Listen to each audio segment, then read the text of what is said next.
Hello everyone, आज अपन देख रहे हैं गेट माइनिंग के अंदर इंजीनियरिंग मैथमेटिक्स से प्रीवियस ईयर क्वेश्चंस का सॉल्यूशन ऑफ गेट 2024। तो क्वेश्चन नंबर 1 से स्टार्ट करते हैं। यहां पर आप क्वेश्चन देख सकते हैं, the value of the integral i equal to 0 to pi by 4 cos x sin cube x dx is. अब यहां पर एक मैंने आपको मेथड बताया था कि अगर इंटीग्रल 0 टू पाई बाय 2 होता तो cos nx sin nx dx का एक छोटा सा फॉर्मूला बताया था।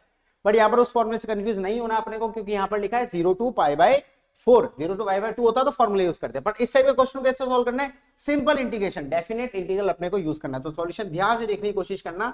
यहां पर अपन क्या करने वाले, सबसे पहले अपन क्या करेंगे, यहां पर कभी भी इस टाइप का क्वेश्चन आता है तो पावर देखो किस पे ज्यादा है, साइन के ऊपर पावर ज्यादा है और कॉस के ऊपर पावर होनी नहीं चाहिए। जिसके ऊपर पावर ज्यादा उसको ले लो आप sine x is equal to t. यहां पर अपन ने sine x is equal to t ले लिया। अब sine x equal to t लेने के बाद में अपन इसको दोनों साइड डिफरेंशिएट करेंगे। डिफरेंशिएट करने के बाद साइन एक्स का डिफरेंशिएशन होता है cos x dx और t का डिफरेंशिएशन dt।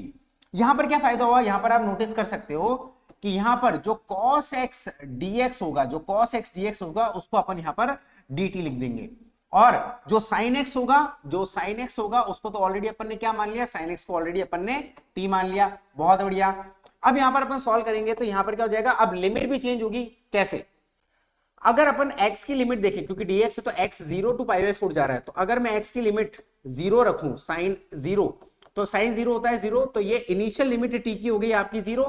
एंड अगर आप x को पाई बाय 4 रखते हैं, जैसे फॉर एग्जांपल साइन यहां पर रखा मैंने पाई बाय 4, साइन पाई बाय 4 की वैल्यू कितनी होती है 1 बाय रूट 2, तो t फाइनल की लिमिट कितनी हो गई 1 बाय रूट 2। अब आप इंटीग्रेट कर लो बहुत बढ़िया तरीके से, मतलब t की इनिशियल लिमिट कितनी हुई 0 और t की फाइनल लिमिट कितनी हुई 1 बाय रूट 2।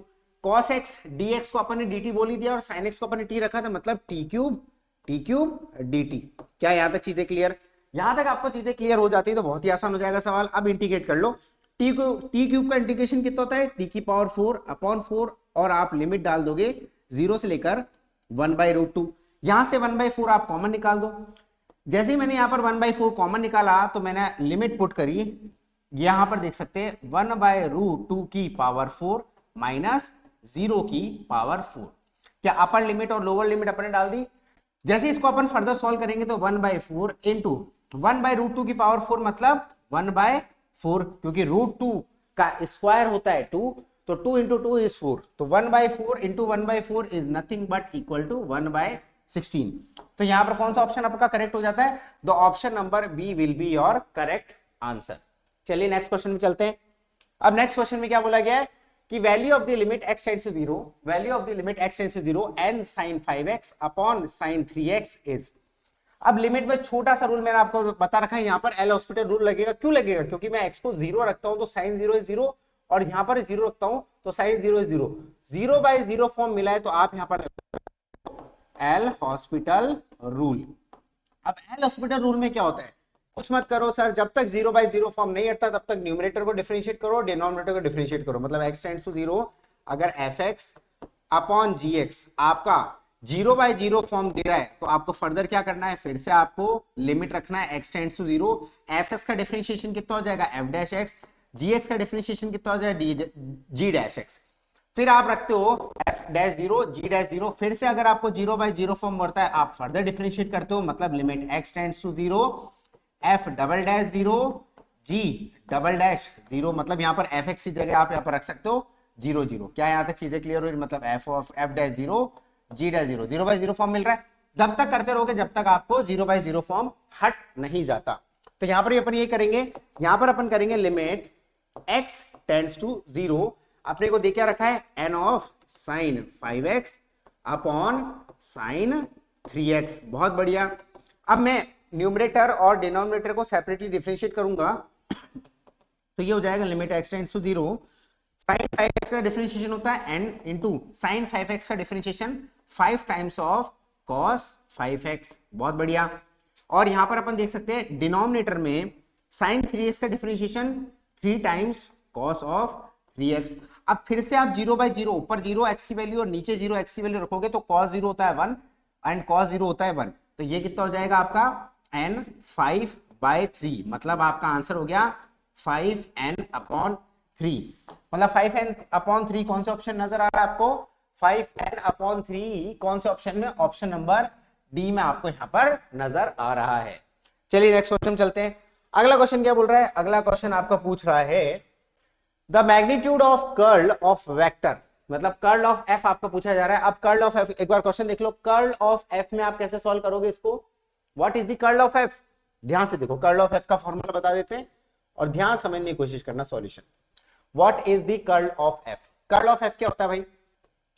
जैसे मैं सीधा इसी क्वेश्चन के थ्रू बता देता हूं। कर्ल एफ वेक्टर आपको पूछा जा रहा है।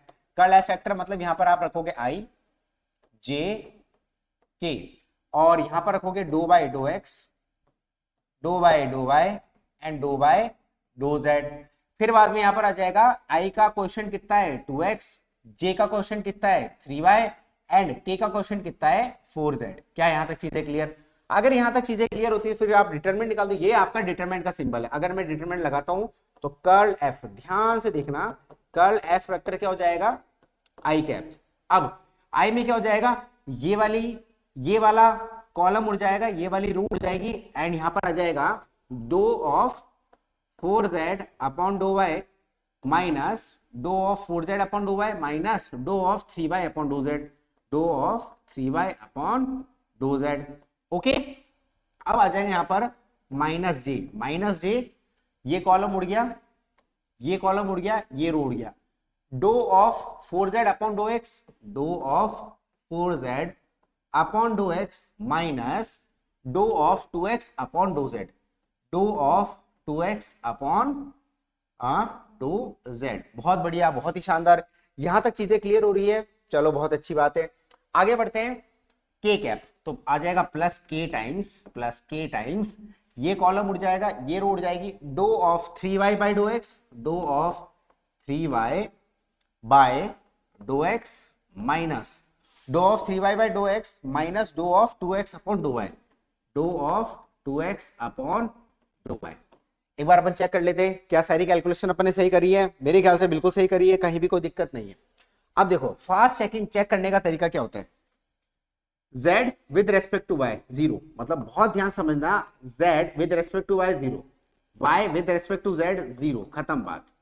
Minus z with respect to x, obviously बात है differentiation 0, x with respect to z differentiation 0, plus k times y with respect to x differentiation 0 and x with respect to y differentiation 0। तो यहां पर कितना आ गया? 0 i cap minus 0 j cap plus 0 k cap. यहां पर आपको क्या पूछा गया? ध्यान से देखेंगे तो हमको मैग्नीट्यूड पूछा गया। तो मैग्नीट्यूड का क्या हो जाएगा? अगर मैं यहां से मैग्नीट्यूड निकालो, मैग्नीट्यूड का क्या फॉर्मूला हो जाता है? i का क्वोशंट, j का क्वोशंट और k का क्वोशंट के का स्क्वायर का एडिशन, मतलब 0 square plus 0 square plus 0 square which is equals to 0। ये अपन ने चेकआउट करा तो यहां पर आंसर क्या हो गया? The answer is option which is a, मतलब ऑप्शन ए में आपको 0 दिया तो ये आपका इसका आंसर हो जाता है। चलिए नेक्स्ट क्वेश्चन में चलते हैं। अगला सवाल क्या पूछा गया है? ध्यान से देखो, अगला नेक्स्ट क्वेश्चन क्या पूछा गया है? यहां पर पूछा है द मैट्रिक्स ए। आपको यहां पर क्वेश्चन में मैट्रिक्स ए दे रखी है और आपको and B is A minus A transpose, then B is, actually ये स्मॉल बी नहीं है, ये आपका कैपिटल बी है ना, this is not small B, ठीक है, शायद प्रिंटिंग मिस्टेक हो गई होगी, this is a capital B. तो आपको बोला गया कि भैया बी कौन सी मैट्रिक्स है? आपको बी दे रखा है ए माइनस ए ट्रांसपोज, तो बी कौन सी है? सिमेट्रिक है, स्क्यू सिमेट्रिक है, डायगोनल है कि स्केलर है? बहुत आसान है। स्क्यू सिमेट्रिक, सिमेट्रिक का क्या होता है? अगर आपको थोड़ा सा ज्ञान हो, सिमेट्रिक और स्क्यू सिमेट्रिक में क्या करते हैं? अगर मैं बी का ट्रांसपोज करूंगा वो बी के बराबर हो गया तो क्या बोलूंगा मैं? सिमेट्रिक। अगर मैं बी का ट्रांसपोज करूंगा वो माइनस बी के बराबर हो गया तो क्या बोलूंगा मैं? Skew symmetric. बहुत आसान है। चलो बी का ट्रांसपोज लेते हैं। अगर मैंने बी का ट्रांसपोज ले लिया मतलब ए माइनस ए ट्रांसपोज का ट्रांसपोज। यहां तक चीजें क्लियर? अगर मैं ट्रांसपोज लेता हूं ये आ जाएगा ए का ट्रांसपोज माइनस ए के ट्रांसपोज। ध्यान से देखो, ए का ट्रांसपोज का ट्रांसपोज। बहुत बढ़िया, बहुत शानदार। यहां तक मेरे को चीजें क्लियर होती है। अब मैं आगे बढ़ूंगा तो ये हो जाएगा ए ट्रांसपोज, ये तो ए ट्रांसपोज है। ए ट्रांसपोज का ट्रांसपोज क्या होता है? ए ही होता है। बहुत बढ़िया, ए ट्रांसपोज का ट्रांसपोज क्या होता है? ए ही होता है। तो मतलब B transpose is equal to A transpose minus A. Okay, अगर मैं यहां से माइनस कॉमन निकाल दूं तो ये क्या हो जाएगा? Minus of A minus A transpose, जो कि मैं बी का ट्रांसपोज देखो, जो कि A minus A transpose B ही है, which is equal to minus B. तो यहां से अपन देख सकते हैं B transpose is equal to minus B आया, तो B transpose is equal to minus B. अब आपको बहुत अच्छे से पता है अगर बी ट्रांसपोज मेरा माइनस बी आ गया तो अल्टीमेटली क्या हो जाएगा, स्क्यू सिमेट्रिक, मतलब स्क्यू सिमेट्रिक मतलब option B is your correct answer. चीज अच्छे से क्लियर है। चलिए अब नेक्स्ट क्वेश्चन में चलते हैं। अगला सवाल क्या बोला गया है, अगर मैं नेक्स्ट क्वेश्चन में चलता हूं, व्हाट इज दी अगला सवाल, ठीक है, क्या बोला गया है अगले सवाल में, आपको बोला गया है the magnitude of error in the determination of the integral I using Simpson's 1/3 rule. बिल्कुल भाई, बहुत अच्छी बात है, रूल के बारे में बता दिया। टेकिंग स्टेप लेंथ ऑफ 1, मतलब स्टेप लेंथ आपको 1 दी है इज, और आई आपको इंटीग्रल दिया है 1 से 3 एक्स क्यूब प्लस 6 dx। बहुत ही शानदार। अब यहां पर क्या पूछा गया, आपको मैग्नीट्यूड ऑफ एरर पूछा गया, आपको क्वेश्चन में मैग्नीट्यूड ऑफ एरर पूछा गया। सबसे पहले अपन मैग्नीट्यूड ऑफ एरर का फॉर्मूला निकाल देते हैं। मैग्नीट्यूड ऑफ एरर मतलब जो भी एरर आएगा उसको अपन को पॉजिटिव ही रखना है ना। मैग्नीट्यूड ऑफ एरर का फॉर्मूला हो जाता है क्या, exact value minus approximate value का मॉड। अब सबसे पहले अपन अप्रोक्सीमेट वैल्यू कैलकुलेट करेंगे। सबसे पहले अपन अप्रोक्सीमेट वैल्यू कैलकुलेट करेंगे। अब ये अप्रोक्सीमेट वैल्यू क्या होती है बेटा, जब भी न्यूमेरिकल मेथड्स में अपने को पता है अच्छे से सिम्पसन्स 1/3 रूल लगाते हैं, जो भी रूल्स अपन लगाते हैं न्यूमेरिकल मेथड में आपको अप्रोक्सीमेट वैल्यू ही निकलती है। एग्जैक्ट वैल्यू तो सीधा आप इंटीग्रेट कर दो, आपको एग्जैक्ट वैल्यू आ जाएगी। तो यहां पर आपको सिम्पसन्स 1/3 रूल से अप्रोक्सीमेट वैल्यू भी निकालनी है, उसके बाद में आपको एग्जैक्ट वैल्यू बाय इंटीग्रेशन से भी निकालनी, तो दोनों चीज आपको यहां पर करनी पड़ेगी। अब कैसे करेंगे इस चीज को ध्यान से देखना। अब सबसे पहले मैं अप्रोक्सीमेट वैल्यू निकालूंगा, तो उसके लिए मेरे को पता होना चाहिए कि भैया स्टेप साइज कितना है। स्टेप साइज जिसको अपन 1 बोलते हैं, या फिर स्टेप लेंथ, स्टेप साइज सब एक ही बात है, मतलब h की वैल्यू आपको गिवन है 1। एंड अब अपन क्या कहते हैं, इंटीग्रेशन का फंक्शन लेते हैं। यहां पर आपको fx की वैल्यू कितनी गिवन है, x क्यूब प्लस 6। बहुत अच्छी बात है, यहां पर आपको fx की वैल्यू दे रखी है x क्यूब प्लस 6। अब ध्यान से देखने की कोशिश करना, मुझे बनानी है टेबल, मुझे यहां बनानी है एक टेबल। चलो टेबल में यहां बनाता हूं, ध्यान से देखने की कोशिश करेंगे अपन। इस टेबल में बहुत काम की चीजें अपने को रखनी पड़ेगी, ठीक, ओके, ठीक है। ये बन गई अपनी टेबल। यहां पर क्या करना है, टेबल में सबसे पहले आपको यहां पर क्या लगाने हैं, यहां पर होएगा x की वैल्यू, यहां पर होगी fx की वैल्यू। अब x स्टार्ट कहां से हो रहा है, अगर मैं यहां से नोटिस करूं 1 से लेके 3 जा रहा है, मतलब आपको क्वेश्चन के अंदर x नॉट कितना दे रखा है, x नॉट आपको 1 दे रखा है, स्टेप साइज आपको 1 दे रखी है और x नॉट भी आपको 1 दे रखा है। अभी स्टेप साइज का फॉर्मूला क्या होता है, अगर मैं ध्यान से इधर नोटिस करें तो स्टेप साइज क्या होता है, h is equal to x1 minus x not is equal to x2 minus x1। क्या 2x का डिफरेंस ही तो होता है स्टेप साइज। अगर आपको x नॉट 1 दे रखा है और h भी आपको 1 दे रखा है, तो x1 की वैल्यू कितनी हो जाएगी, 1 इधर चला गया, 1 प्लस 1 इज, जैसे x1 कितना हो जाएगा, x1 is equal to h plus x not, आया ना।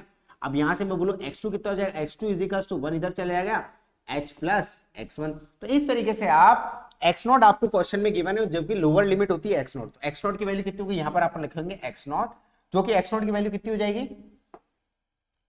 x नॉट की वैल्यू आप लोअर लिमिट लेते हो विच इज 1। अब आगे अपने को x1 निकालना है और x2 निकालना, वो यहां से आ जाएगा x1 is equal to h plus x not. h कितना दे रखा है क्वेश्चन में, x1 दे रखा है, x नॉट 1 दे रखा है, 1 प्लस 1 इज 2, तो यहां पर आपको x1 की वैल्यू 2 मिल गई। अब x2 की वैल्यू कैसे निकालेंगे, h प्लस x1, x1 कितना है 2, तो 2 प्लस 1 मतलब h1 है, x1 2 है, तो 2 प्लस 1 इज 3। अब अपन 3 पे क्यों रुक गए, सोचने वाली बात है कि हम यहां 3 पे क्यों रुक गए। 3 पे अपन इसलिए रुके क्योंकि अपर लिमिट है जो कि 3 है। इस क्वेश्चन में अगर आप ध्यान से देखो तो यहां पर आप देख सकते हो अपर लिमिट कितनी, अपर लिमिट आपकी 3 है, इसलिए आपको 3 पे रुक जाना है, 3 के आगे आपको नहीं बढ़ना है। अब अपन जो fx निकालेंगे, fx कैसे निकालेंगे, यहां पर अपन x की वैल्यू रखेंगे, यहां पर अपन x की वैल्यू रखेंगे और यहां से fx निकालेंगे। x की वैल्यू यहां पर रखो, 1 का क्यूब प्लस 6 इज 7, आया ना। f ऑफ 1 अगर ये निकाले, f of 1 is 1 cube plus 6 is equal to 7, आया ना। f ऑफ 2 निकालूंगा, f ऑफ 2 निकालूंगा तो 2 cube plus 6, 2 cube plus 6 is 2 to जा 4, 4 टू जा 8, 8 प्लस 6 इज 14, तो यहां रख दूंगा मैं 14, आया ना। और एफ ऑफ 3 निकालूंगा, एफ ऑफ 3 निकालूंगा तो which is equal to 3 cube plus 6। 3 cube कितना होता है 27 प्लस 6 इज 33, तो एफ ऑफ 3 इज 33, जो कि यहाँ पर 33 दिख रहा। अब यहाँ पर ये x0 की वैल्यू x1 की x2 की, तो ऐसे ये वैल्यू होगी y0 की 7, y1 की 14 एंड y2 की 33। तो सिम्पसन्स वन थर्ड रूल में सबसे ज्यादा इंपॉर्टेंट है टेबल बनाना। टेबल बन गई, आधा काम आपका हो चुका है। अगर मैं आगे बढ़ता हूं, अगर मैं यहां पर आगे बढ़ता हूं तो आगे क्या करेंगे अपन, ये टेबल अपनी बन चुकी है, इसके बाद में मैं सिम्पसन का फॉर्मूला लगाऊंगा, जैसे a से लेकर b fx dx। अगर कोई इंटीग्रेशन आपको a से लेकर b fx dx दे दिया जाता है तो सिम्पसन्स वन थर्ड रूल का फॉर्मूला क्या हो जाएगा। अगर मैं यहां पर बोलूं what is the Simpson's one third rule का formula, which is equal to h/3 बड़ा ब्रैकेट लगाओ, y0 जहां तक जा रहा है yn, ठीक है, प्लस 4 टाइम्स सारे ऑड वैल्यूज, सारी ऑड वैल्यूज मतलब y1 plus y3 plus y5 so on, ठीक है, इस तरीके जाता है। और यहां पर प्लस 2 टाइम्स सारे इवन नंबर्स मतलब y2 plus y4 plus y6 and so on. अब इस क्वेश्चन में आपको जो दे रखा है क्या दे रखा है 1 से लेकर 3 x क्यूब प्लस 6 dx। अब यहां पर आप लगाओगे तो क्या क्या आपको इवेल्युएट करना, मतलब h/3। अब यहां पर आपका y0 है, yn मतलब मैक्सिमम y कहां तक गया है y2 तक गया है, तो यहां पर आप लिखोगे y0 plus y2 plus 4 times क्या हो जाएगा। अब आपके पास बचा क्या है, सिर्फ एक y1 ही तो बचा है, तो आपको फर्दर आगे वाले फॉर्मूले यूज नहीं करने, आपको सिर्फ y1 बचा है, यहां आपको खत्म कर देना, आगे आपका प्रोसीड करना ही नहीं, हाँ या ना, क्योंकि भैया और तो 4 के साथ ही आ रहा है, इसके साथ तो इवन आएगा। बट अब आप बोलोगे सर 2 प्लस 2 y2 क्यों नहीं रखा, क्योंकि यहां पर y2 आ चुका है, इसलिए आपको आगे प्रोसीड नहीं करना है, क्योंकि अपनी मैक्सिमम n की वैल्यू 2 है, तो यहाँ पर 2 आ चुका है, खत्म बात। उसके बाद के जो बचे हुए y की वैल्यूज है वो अपन यहाँ पर पुट करते हैं, बचा ही नहीं कुछ, तो अपन ने क्या कर दिया 4 टाइम्स y1। अब ये चीज अपन यहाँ पर करिए, h की वैल्यू कितनी थी 1/3, आगे बढ़ेंगे तो y0 की वैल्यू कितनी हुई, what is the y0 value, y0 की वैल्यू 7 है और y2 की वैल्यू 33 है, तो 7 प्लस 33 है ना, प्लस 4 टाइम्स y1 की वैल्यू कितनी है 14, ये अपन ने सारी वैल्यू रख दी। देखो y1 की वैल्यू 14 है, अपन ने फॉर्मूले में पुट कर दी। जब हमने सारी वैल्यू फॉर्मूले पुट करी तो 7 प्लस 33 और ये हो जाता है, ये कैलकुलेट करते हैं तो ये पूरा 96 आता है ना, ये पूरा 96 आता है, 96/3 विच इज इक्वल टू 32। तो यहां से क्या समझ में आया, यहां से आपको समझ में आया कि जो मेरी अप्रोक्सीमेट वैल्यू है वो वैल्यू है मेरी 32। ध्यान रखना इस वैल्यू को, आगे काम आएगी, क्योंकि भैया एरर निकालने के लिए मुझको क्या चाहिए, अप्रोक्सीमेट वैल्यू भी चाहिए और एग्जैक्ट वैल्यू भी चाहिए। अब मैं निकालूंगा एग्जैक्ट वैल्यू, यहां मैं अभी तक अप्रोक्सीमेट वैल्यू कैलकुलेट कर रहा था, अब मैं निकालूंगा एग्जैक्ट वैल्यू। नेक्स्ट अपना है भैया एग्जैक्ट वैल्यू अपन कैलकुलेट करेंगे। अब मैं एग्जैक्ट वैल्यू कैलकुलेट करूंगा। अब एग्जैक्ट वैल्यू कैलकुलेट करने के लिए सिंपल आपको जो नॉर्मल इंटीग्रेट करना है, नॉर्मल इंटीग्रेशन मतलब यही आपको करना 1 से लेकर 3 तक x क्यूब प्लस 6 dx। अब x क्यूब प्लस 6 dx का इंटीग्रेशन मतलब x की power 4 upon 4 plus 6x। Limit डाल देंगे 1 से लेकर 3। लिमिट डालने का तरीका मैंने आपको बता रखा है, सिंपल डालो, यहां पर अंदर डल जाएगा क्या 3 की पावर 4 अपॉन 4, पहले अपर लिमिट डाल देंगे पूरा 3 की power 4 upon 4 plus 6 into 3 minus lower limit 1 की पावर 4 अपॉन 4, 1 की पावर 4 अपॉन 4 माइनस 6 इंटू 1, बात ही खत्म। इसको अपने को कैलकुलेट करना है। जब मैं आगे बढ़ता हूं और इसको कैलकुलेट करता हूं तो ये कितना आता है, इसको कैलकुलेट करोगे तो ये आएगा 38.25, ये आएगा 38, ये आएगा 38.25 और ये वैल्यू कितनी आएगी, ये वैल्यू आएगी आपकी 6.25। जब आप इसको सब्ट्रैक्ट करते हो तो ये वैल्यू आती है आपकी 32, मतलब आपकी जो एग्जैक्ट वैल्यू है वो भी आपकी कितनी आई है 32। क्या यहां तक चीजें क्लियर होती है? अगर यहां तक चीजें क्लियर होती है तो बात ही खत्म हो गई, बात ही अपनी यहां पर खत्म हो जाती है। कैसे खत्म होती है अब देखते हैं। अब अपने को एरर निकालना है, एरर का मतलब मैग्नीट्यूड आपको निकालना है। अब एरर का मैग्नीट्यूड आपको निकालना है तो कैसे निकालेंगे अपन, एरर का फॉर्मूला मैंने आपको शुरू से बता दिया था, क्या होता है exact value minus approximate value, आया ना।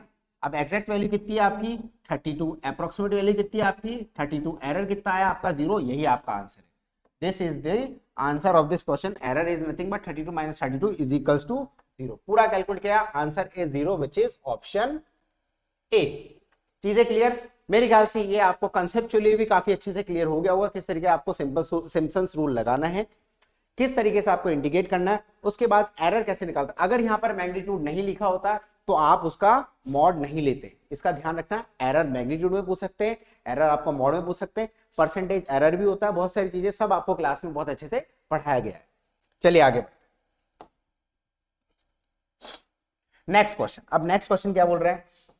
अगर मैं नेक्स्ट क्वेश्चन में ध्यान दूं, what is the next question, सही आप भी पढ़ो मैं भी पढ़ता हूं। यहां पर आपको क्या बोला गया है, वेक्टर ए, मतलब ए वेक्टर आपको दे दिया गया है 2i cap plus 3j cap minus 4k cap, and B vector आपको दिया है 4i cap plus 2j cap plus 3k cap, represent the two adjacent side of a triangle. किसी ट्रायंगल की साइड दे रखी, बहुत अच्छी बात है, इंपॉर्टेंट है। आपको वर्टेक्स नहीं दिया है, साइड दे रखी है ना, सारी चीजें इंपॉर्टेंट होती है। आपको वर्टेक्स नहीं दिया है, ट्रायंगल की साइड दी, जैसे ये ट्रायंगल है आपका, है ना, जैसे ट्रायंगल है तो आपको क्या दे रखा है, ऐसे दे रखा है। ये ए वेक्टर आपको साइड दे रखी है और ये बी वेक्टर आपको साइड दे रखी है, ये आपको वर्टेक्स नहीं दिया है, ये इंपॉर्टेंट है, ध्यान रखना इस चीज का, ठीक है।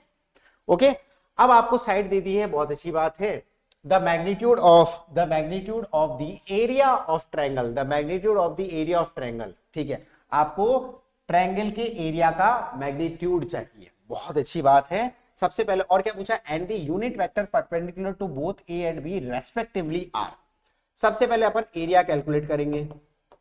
अगर वेक्टर की बात होती है तो एरिया का फॉर्मूला क्या होता है, the formula of area is magnitude of A vector.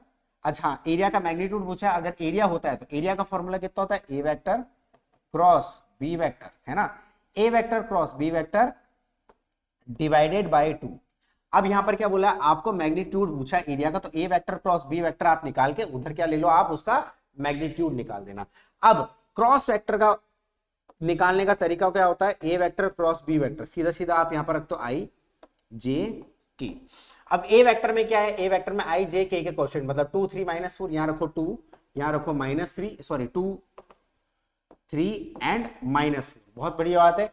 और बी वेक्टर के क्या है 4 2 and 3, 4 2 and 3। Upon further calculate करते हैं तो ये गया कॉलम और ये गया रो, तो आई कैप इंटू 3 3 9 प्लस 8, तो ये हो गया 9 प्लस 8, फिर हो गया माइनस जे कैप, माइनस जे कैप गया 6 प्लस 16, 6 प्लस 16 एंड थोड़ा और आगे बढ़ता हूं तो प्लस के कैप, और के कैप में क्या जाएगा, ये गया कॉलम ये गया रो, 4 माइनस 12, तो ये हो जाएगा 4 माइनस 12। जब अपन इसको फर्दर कैलकुलेट करते हो तो 8 प्लस 9 कितना हो जाता है 17 आई कैप, ओके, और 6 plus 16 is minus 22 J cap and 4 minus 12 is minus 8 के कैप। तो आपका ए वेक्टर क्रॉस बी वेक्टर का जो वेक्टर आया हुआ है आपका ये वाला, बहुत बढ़िया। पूछा क्या है, मैग्नीट्यूड ऑफ एरिया पूछा है, तो सबसे पहले क्या करेंगे अपन, ए वेक्टर क्रॉस बी वेक्टर का मैग्नीट्यूड निकालेंगे। मैग्नीट्यूड निकालेंगे तो क्या हो जाएगा, अंडर रूट 17 का स्क्वायर प्लस 22 का स्क्वायर प्लस 8 का स्क्वायर। इसको अपन फर्दर कैलकुलेट करते हैं, इसको अपन फर्दर कैलकुलेट करते हैं तो ये आती है value under root 837, this will come out under root 837। इसको सॉल्व करेंगे तो ये वैल्यू आएगी आपकी 28.93, 28.93।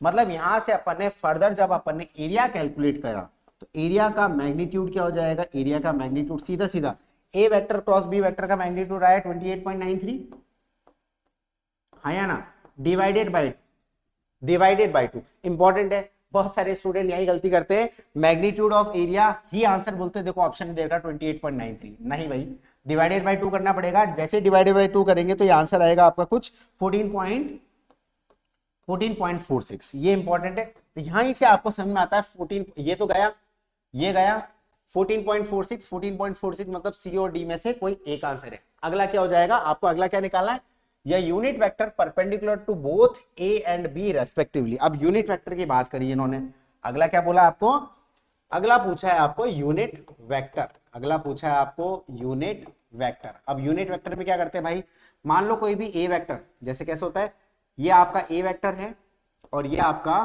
कोई बी वेक्टर है।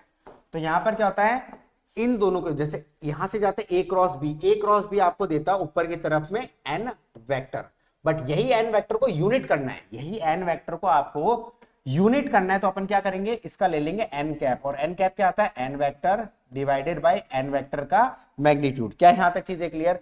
अब क्या करेंगे अपन, एन वेक्टर क्या होता है, अगर आप पूछो व्हाट इज एन वेक्टर, तो N vector is nothing but A vector cross B vector का magnitude, sorry A vector cross B vector होता है एन वेक्टर, और एन वेक्टर का मैग्नीट्यूड क्या हो जाएगा, magnitude of A vector cross B vector. अब वापस कैलकुलेट करने की आपको जरूरत नहीं है, वापस कैलकुलेट करने की कोई जरूरत नहीं है, क्योंकि A vector cross B vector है अपने पास में और A vector cross B vector का मैग्नीट्यूड भी अपने पास में। What is A vector cross B vector, देखो कैलकुलेट किया था अपन ने 17i minus 22j minus 8k, तो 17i कैप है ना minus 22j cap minus 8k cap divided by, अब a क्रॉस b का मैग्नीट्यूड कितना आया था 28.93, तो डिवाइडेड बाय 28.93।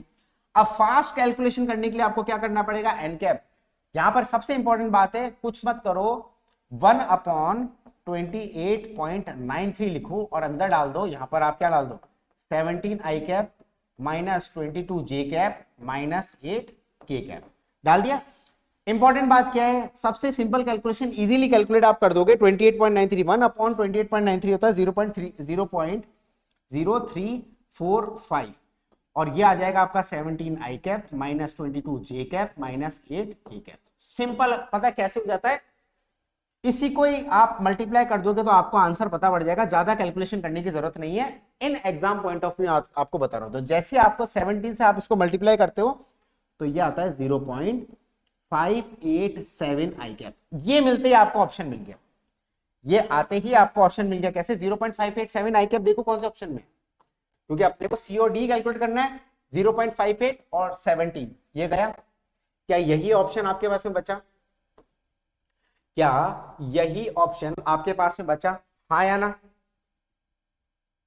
हाँ या ना, यही ऑप्शन आपके पास में बचा 0.58i कैप। देखो यहीं से आ जाता है। अगर मैं इसको फर्दर देखता हूं, आप फर्दर पूरा सॉल्व कर लीजिए, पूरा सॉल्व करोगे तो आएगा माइनस 0.76j कैप और आगे आएगा माइनस 0.27k कैप। पूरा कैलकुलेट करके देखोगे तो ये आपके पास में n कैप आ गया, which is unit vector, simple था, इजी। तो इस तरीके से आपको थोड़ा बहुत ध्यान रखना पड़ेगा, और आपको आ गया n कैप की वैल्यू भी आ गई और आपके पास में मैग्नीट्यूड ऑफ एरिया भी आ गया, which is 14.46, which is option C is your correct answer. तो ये आपका क्वेश्चन यहां पर ये भी कंप्लीट होता है। आप क्वेश्चन नंबर 7 पे चलते हैं। क्वेश्चन नंबर 7 क्या पूछ रहा है, बहुत ही आसान है। प्रोबेबिलिटी का कभी भी सवाल आ जाए तो ज्यादा डरने की जरूरत है, सबसे ज्यादा जल्दी सॉल्व ही प्रोबेबिलिटी के सवाल होते हैं। देखो आप देख सकते हो कि वेक्टर के सवाल में थोड़ा टाइम लगा था और आपको न्यूमेरिकल मेथड वाले क्वेश्चन में भी थोड़ा टाइम लगा था, पर यहां आपको ज्यादा वक्त नहीं लगेगा। क्या है, the thermal power plant has an agreement with the three mines M1 M2 M3 to receive grade 1 coal or in the proportion if, यहां पर लिखा है 60 है ना, if 60%, 25% and 15% respectively, the probability, ध्यान से देखो, the probability that a vegan supplied coal to the plant containing below grade 1 from a mine M1 M2 M3 are 0.02, 0.03 and 0.04 respectively. On random check a sample vegan is found to carry below grade 1 coal. The probability that the vegan below to mine M1 is, simple सा question है, ध्यान से देखते हैं। आपको probability निकालनी है। सबसे इंपॉर्टेंट बात यहां पर क्या चीज देखने वाली है, यहां पर इंपॉर्टेंट है प्रोबेबिलिटी किसकी निकालनी, the probability that the wagon below to mine M1 is, below to mine M1, below to mine. अब यहां पर अपन देखेंगे ग्रेड 1, यहां पर आप देखेंगे wagon supplied coal to plant containing below grade 1 from a mine. ये आपको M1 M2 M3 दे रखी, उसमें भी क्या देखना है आपको, M1 का देखना है। तो यहां पर क्या करेंगे, इज इक्वल टू, यहां पर अपन देखेंगे इज इक्वल टू, सबसे पहले अपन M1 की बात करेंगे। तो M1 का सबसे पहले देखेंगे M1 M2 M3 to receive the grade 1। अब ग्रेड 1 की बात करेंगे, ये ग्रेड 1 है, ये बिलो है, तो ग्रेड 1 में M1 कितना 60%, 60% तो प्रोबेबिलिटी लिखा है, तो प्रोबेबिलिटी में 60% को 0.6 लिखेंगे, आया ना, प्रोबेबिलिटी में 61 को 0.6 लिखेंगे इनटू, अब बिलो बिलो बिलो की बात करेंगे, बिलो बिलोंग्स टू माइन है ना, वेगन बिलोंग्स से, बिलो नहीं है सॉरी बिलोंग है ना, बिलोंग, और probability that wagon belongs to mine M1, उसके अंदर बिलो ग्रेड 1 देखना है आपको, प्रोबेबिलिटी M1 की निकालनी है और बिलो ग्रेड 1 देखना है, तो belong M1 and below grade 1। अब अपन बिलो की बात करेंगे, ग्रेड 1 बिलो कितना आ रहा है M1 विच इज 0.02। ओके ये तो आता है न्यूमरेटर में, जिसकी प्रोबेबिलिटी निकालनी है और जिसको आपने सेलेक्ट किया, बात ही खत्म। न्यूमरेटर में सब कुछ आ जाता है, सॉरी न्यूमरेटर में आपको उसकी प्रोबेबिलिटी निकालनी जो आपको, जिसके बारे में बोला गया है और जिसकी कंडीशन आपको दी, कंडीशनल प्रोबेबिलिटी वाला क्वेश्चन है ना। तो यहां पर आपने कर दिया न्यूमरेटर में, और डिनोमिनेटर में क्या आ जाता है, डिनोमिनेटर में वो सारी चीजें आ जाती है, डिनोमिनेटर में यहां पर देखोगे, डिनोमिनेटर में वो सारी चीजें आ जाएगी जो आपको सारी प्रोबेबिलिटी आपको निकालनी है, जैसे फॉर एग्जाम्पल 0.6 इंटू 0.02 प्लस अगला देखो 0.25, मतलब ये सारी चीजें आपको क्लास में बहुत अच्छे से बताई गई, थोड़ा रिवीजन करोगे तो और चीजें अच्छे से क्लियर हो जाएगी। 0.25 इंटू अगला कितना है 0.03 प्लस अगला कितना है 0.15, मल्टीप्लाई कितना होगा 0.04 के साथ, 0.15 इंटू 0.04, इसको आप फर्दर कैलकुलेट करोगे, तो ये इक्वल टू कितना आ जाता है, ऊपर आ जाएगा न्यूमरेटर में 0.012 और डिनोमिनेटर में आ जाएगा आपको 0.0255। ये आप कैलकुलेट करोगे तो प्रोबेबिलिटी आपको इक्वल टू आ जाती है कुछ 0.47। This will be answer. ये आपका कैसा आंसर था, this is the numerical answer type question. तो यहां पर आंसर कितना हो जाएगा, answer will be is equals to 0.47 is your correct answer. Easy question था, सिंपल सा क्वेश्चन है। अगले क्वेश्चन में चलते हैं। नेक्स्ट क्वेश्चन क्या पूछा गया है, नेक्स्ट क्वेश्चन आपका पूछा गया the root of the function f(x), the root of the function f(x) is equals to in the interval 0 to 1 using bisection method after 2 iteration is using bisection method after 2 iteration। कैसे solve करना है, bisection method बहुत अच्छे से बताया है, इसका solution थोड़ा सा देख लेते हैं और चीजें समझने की कोशिश करते हैं। सबसे पहले आपको क्या करना है, आफ्टर 2 आइटरेशन, सबसे पहले आपको क्या करना है, आपको फर्स्ट आइटरेशन के लिए करना है। अब फर्स्ट आइटरेशन लिख दो, सीधा फर्स्ट आइटरेशन होता है बाइसेक्शन मेथड में, सीधा फर्स्ट आइटरेशन आपको परफॉर्म करना है। परफॉर्म करने के लिए क्या करना पड़ता है, सबसे पहले आपको f ऑफ 0, क्योंकि 0 से लेके 1 जा रहा है तो f ऑफ 0 की वैल्यू आपको निकालनी, f ऑफ 0 की वैल्यू आप निकालोगे तो 0 cube minus 2 into plus 3 into 0 minus 1 है ना, इज इक्वल टू माइनस 1।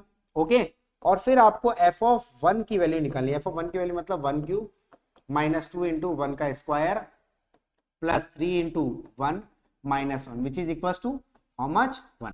तो f ऑफ 0 की वैल्यू तो आ गई आपके पास में -1 और f ऑफ 1 की वैल्यू आ गई 1। इंपॉर्टेंट क्या होता है, आपको ये देखना होता है कि f ऑफ 0 और f ऑफ 1, तभी बाइसेक्शन मेथड परफॉर्म होता है।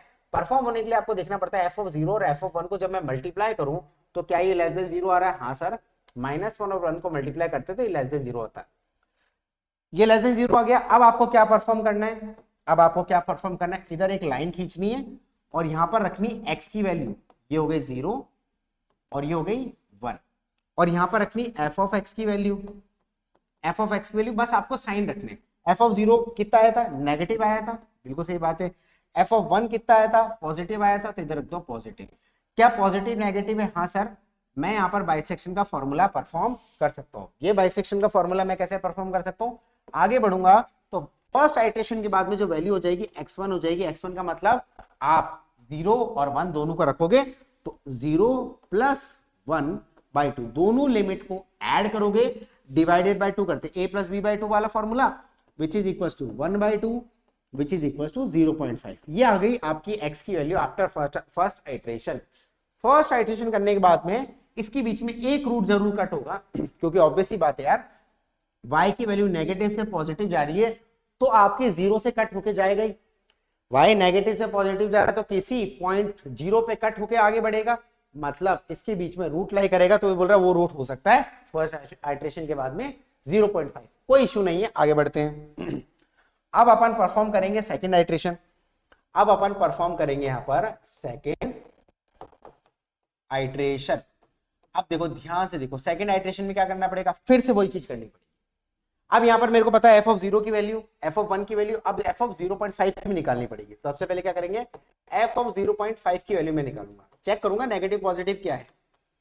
0.5 का क्यूब, 0.5 का क्यूब माइनस 2 इंटू 0.5 का square, okay, plus 3 into 0.5, okay, minus 1। तो f ऑफ 0.5 कितना हो जाएगा, तो f of 0.5 is equal to कितना आ गया आपका 0.125, 0.125। Okay good. अब इसके बाद क्या करना है, फिर से वही परफॉर्मेंस करनी है। यहां पर लगोगे आप लाइन और यहां पर रखोगे आप x की वैल्यू, x की वैल्यू कितनी 0 और लास्ट x की वैल्यू कितनी, मतलब लिमिट 0 से लेके 1, बीच में एक वैल्यू और कैलकुलेट करी थी जस्ट फर्स्ट आइट्रेशन के अंदर विच इज 0.5। तो इसको भी आपको सेकंड आइट्रेशन में आपको इसको डालना पड़ेगा, यहां पर रखोगे आप 0.5। अब यहां पर मैं f ऑफ x देखूंगा, उसका साइन देखूंगा। f ऑफ 0 कितना था, नेगेटिव पॉजिटिव, f ऑफ 0 था sir negative, f of 0 negative था, यहां डाल दोगे आप नेगेटिव। f ऑफ 0.5 कितना था, f ऑफ 0.5 सर मेरे को अभी कैलकुलेट किया, f ऑफ 0.5 मेरा पॉजिटिव आया तो यहां रखूंगा मैं पॉजिटिव। और f ऑफ 1 कितना है, f ऑफ 1 में देखूंगा तो f ऑफ 1 आपका आया पॉजिटिव, f ऑफ 1 आपका पॉजिटिव है तो यहां रखूंगा पॉजिटिव।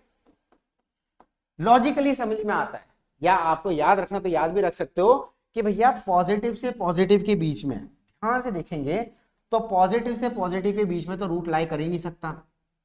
तो आपको क्या देखना, हमेशा फंक्शन का नेगेटिव और पॉजिटिव के बीच में आपका रूट लाई करेगा। तो कौन सी दो x की वैल्यू लेंगे अपन, 0 और 0.5, क्योंकि रूट इसी के अंदर ही लाई करेगा, आया ना, क्योंकि पॉजिटिव से पॉजिटिव के बीच में नहीं कर सकता। अब आपको नेक्स्ट आइट्रेशन के लिए दो x की वैल्यू आपको लेनी है, वो कौन सी है, 0 और 0.5, क्योंकि फॉर्मूला बाइसेक्शन क्या होता है, a प्लस बी बाई 2। तो यहां पर आप इसको फर्दर सॉल्व करोगे तो सॉल्व करने के बाद आपको क्या समझेगा, सेकंड आइट्रेशन जो x2 रखोगे आप विच इज 0 प्लस 0.5, ठीक है। अगर यहाँ ये दोनों पॉजिटिव होते और ये इनमें से कोई एक नेगेटिव पॉजिटिव तो अपन ये पुट करते 0.5 प्लस 1/2 करते हैं, बट ये अपन ने रिजेक्ट हो गया और ये अपना एक्सेप्ट हो गया, तो अपन ने क्या करा 0 plus 0.5/2 which is equal to 0.25। Question में आपको कहां तक पूछा है, क्वेश्चन में आपको पूछा गया है आफ्टर 2 आइट्रेशन, बस मैं 2 आइट्रेशन, आफ्टर 2 आइट्रेशन मतलब दूसरी आइट्रेशन करने के बाद जो x की वैल्यू आई वही मेरी फाइनल वैल्यू। आफ्टर 3 आइट्रेशन तो यही चीजें फॉलो होती, तो यहां पर आपका आंसर हो जाता है 0.25 is your answer of this question. बस आफ्टर 2 आइट्रेशन जो भी x की वैल्यू आएगी वही मेरा आंसर हो जाएगा। ये fill in the blanks question है, तो 0.25 इज माय करेक्ट आंसर।